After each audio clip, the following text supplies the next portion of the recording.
बिस्मिल्लाहिर्रहमानिर्रहीम। अस्सलामुअलैकुम नाज़रीन, आज की वीडियो में हम डिस्कस करेंगे कि बकरी के बच्चों को कैसे पाला जाता है और इन्हें पालने के लिए कौन सी एहतियाती तदाबीर ज़रूरी होती हैं। लेकिन उससे पहले सबसे ज़रूरी बात वो ये कि बतौर मुसलमान हमारा ये अकीदा है कि ज़िंदगी और मौत अल्लाह के हाथ में है।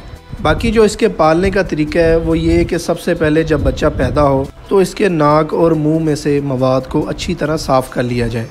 ऐसा नहीं करना कि एक या दो दफ़ा साफ़ करने से कि बस ठीक है जी साफ़ हो गया। मुंह को और नाक को अच्छी तरह कपड़े या फिर किसी ऐसी चीज़ से जो सक कर सके उसके साथ इसके मुंह और नाक को अच्छी तरह साफ़ कर लेना है ताकि कोई भी मवाद बाकी ना रहे।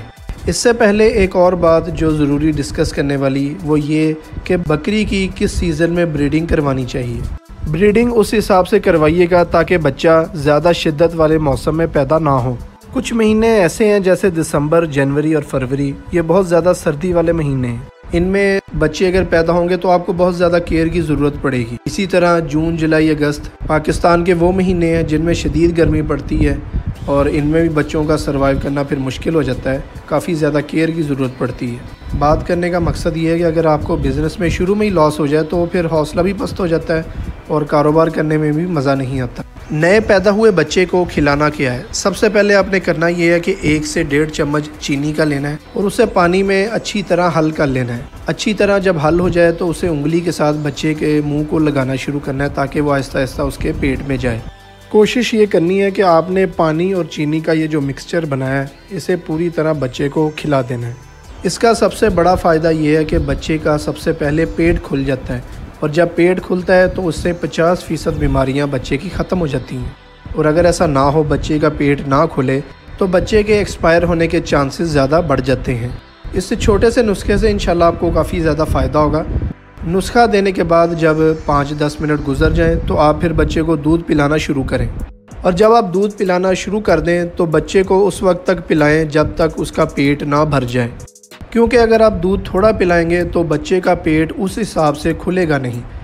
अगर आप बच्चे को ज़्यादा दूध पिलाएंगे तो फिर बच्चे की खुराक उस हिसाब से बढ़ती जाएगी और आहिस्ता आहिस्ता वक्त के साथ साथ उसकी खुराक भी बढ़ती जाएगी, जिससे बच्चे की नशोनुमा अच्छे तरीके से हो सकेगी।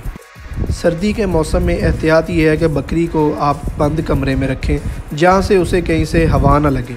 लेकिन अगर सर्दियों में खुला मौसम हो, धूप निकली हो, तो फिर भी कोशिश करें कि एक दीवार की साइड पर बकरी को रखें ताकि वो इर्द गिर्द से आने वाली हवा से बच सके।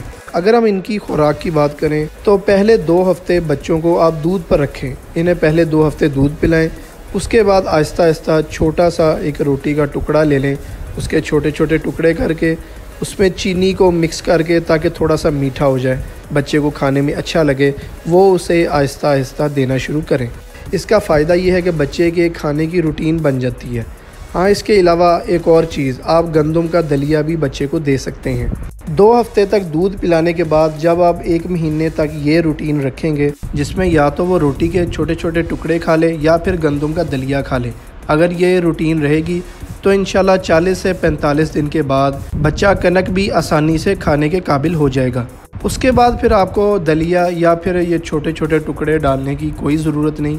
बच्चा कनक को खाना शुरू कर देगा और जब वो खाना शुरू करे, चाहे वो थोड़ा खाए या फिर पेट भर कर भी खा ले, तो इसमें कोई परेशानी वाली बात नहीं। चाहे वो बाद में पानी भी पी ले तो वो एक नॉर्मल रूटीन है, इंशाल्लाह उसका मैदा सेट रहेगा।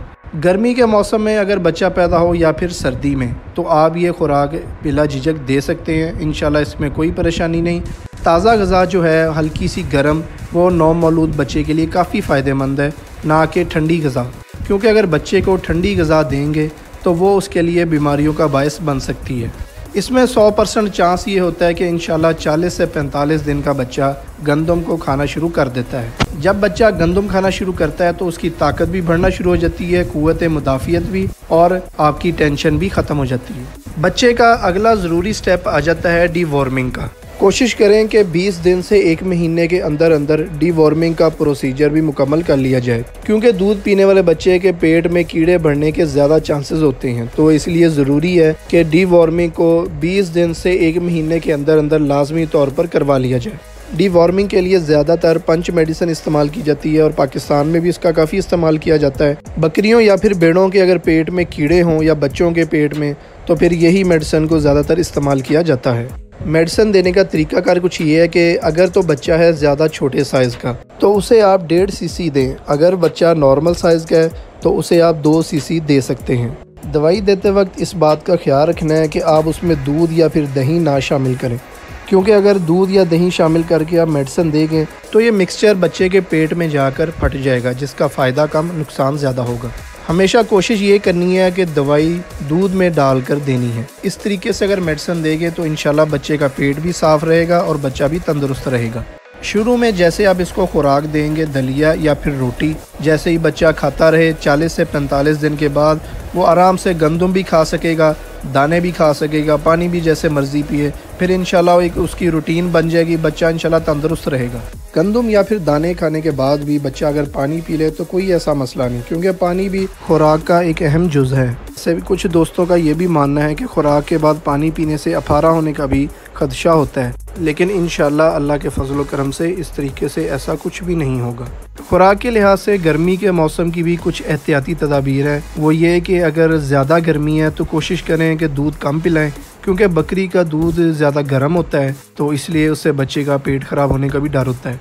चूँकि पाकिस्तान के कुछ महीने ऐसे हैं जो काफ़ी शिद्दत वाले हैं, वो मौसम तो एक आम इंसान के लिए भी बर्दाश्त करना मुश्किल है, ये तो फिर भी बच्चे हैं, तो इन्हें हीट स्ट्रोक से बचाने के लिए आप पानी में ग्लूकोज मिलाकर दे दें या फिर ग्राई वाटर दे दें, ताकि बच्चे का जो अंदरूनी सिस्टम है वो भी कूल डाउन रहे। ग्लूकोज का फ़ायदा एक और भी है कि बच्चे के जिस्म की जो नमकियात हैं वो भी पूरी हो जाती हैं।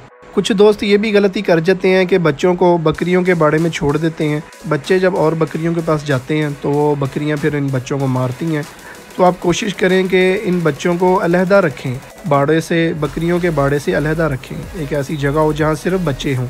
जब दूध पिलाना हो तब माँ के पास छोड़ दें और जैसे ही वह दूध पीकर फारिग हो तो उसे फिर अलहदा कर दें।